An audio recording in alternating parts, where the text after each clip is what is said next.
If you follow the Charlotte Mason method, you may want to do Living Books for Geography. This program comes from Beautiful Feet Books, and it's a literature approach for intermediate grades.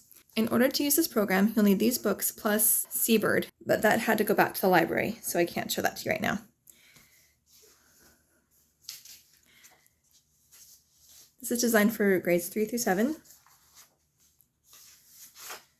It comes with big maps. I'll show you those in a minute.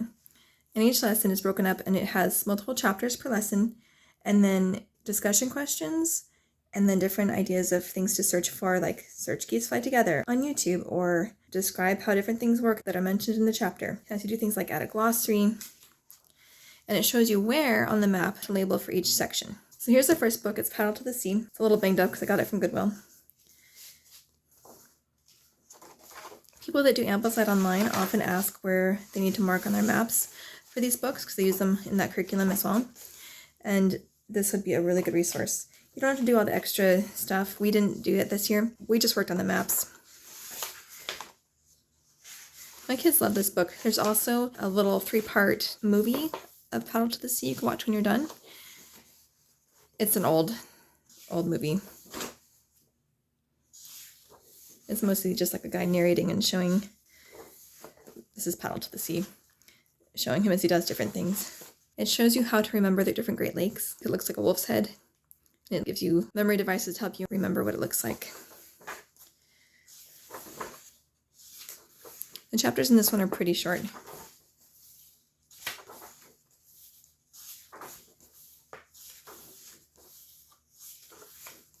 Just one page. It's basically about a boy who carves a little Native American in a canoe and sets it down the river so you can follow the river and go through the Great Lakes and out to the sea. That's what this is all about. So it's teaching you geography through a story.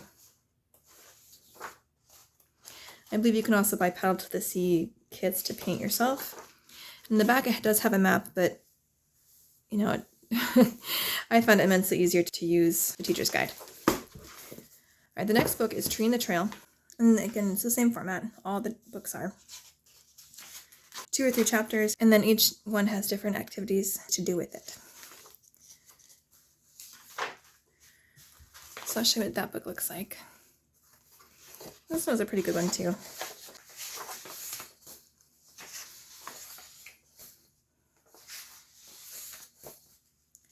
It's about a tree on the trail and the different things it sees as it grows.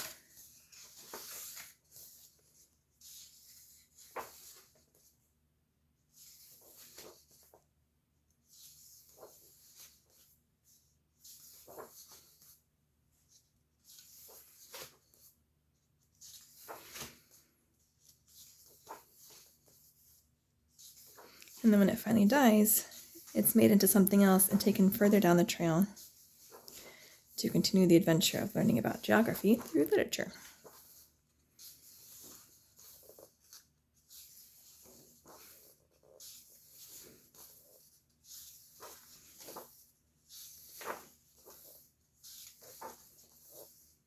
This book went well with our American history studies this year.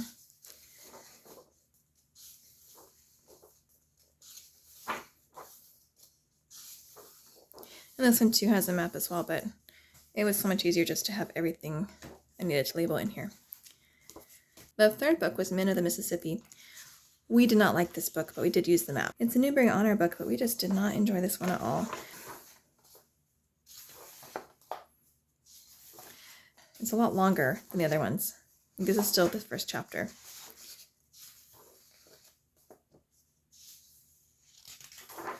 It's about a turtle that gets its leg shot off. It's not too violent. It just briefly mentions that it's not bloody or anything. And then this boy takes him downriver to take care of him and lets him go. And it's the turtle's journey down the Mississippi River.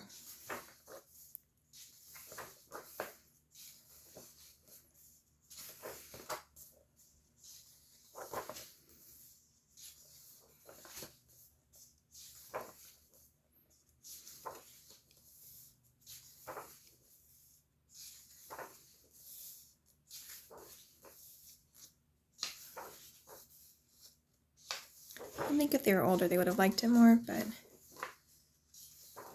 I didn't like this one.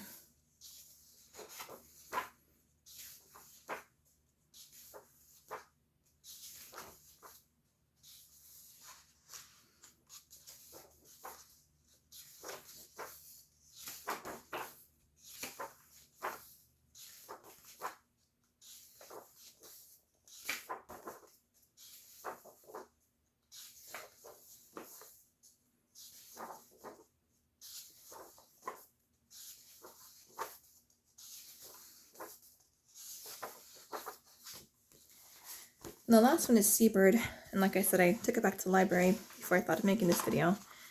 I do apologize, but it's about a sailor that carves a seagull out of ivory and then he puts it on top of a ship and sails around the world. So Paddle to the Sea, Tree the Trail, and Men of the Mississippi take place in America, but Seabird takes place all around the world. So I'll show you the maps. They come in this cardboard container. So get them out.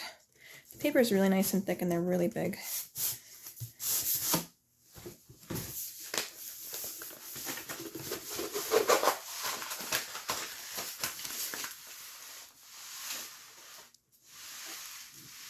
This one's Paddle to the Sea.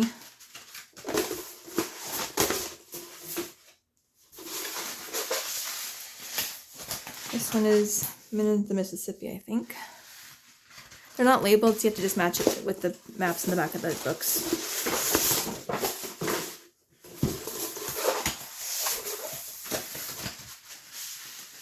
This one's Tree the Trail.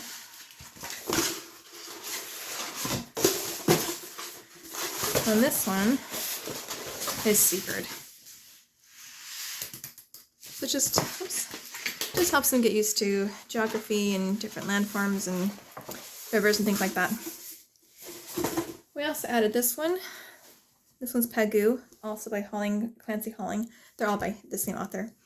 This was also a favorite. It didn't go with this, but we just added it because we were studying oceans this year, and we were already studying the author. Pegu is really cute. It's about a hermit crab, his adventures and growing up and stuff. It doesn't teach geography, but you do learn a lot about hermit crabs. And now when my kids find one on the beach, they're like, "Oh, Mom, it's Pegu." It's really cute.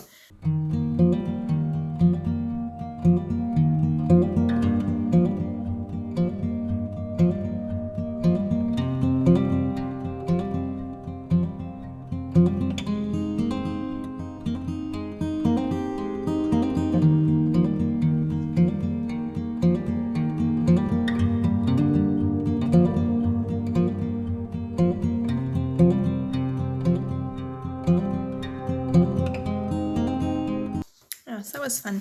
Here's all the books that he wrote. He may have written more, but that's just kind of this kind of series.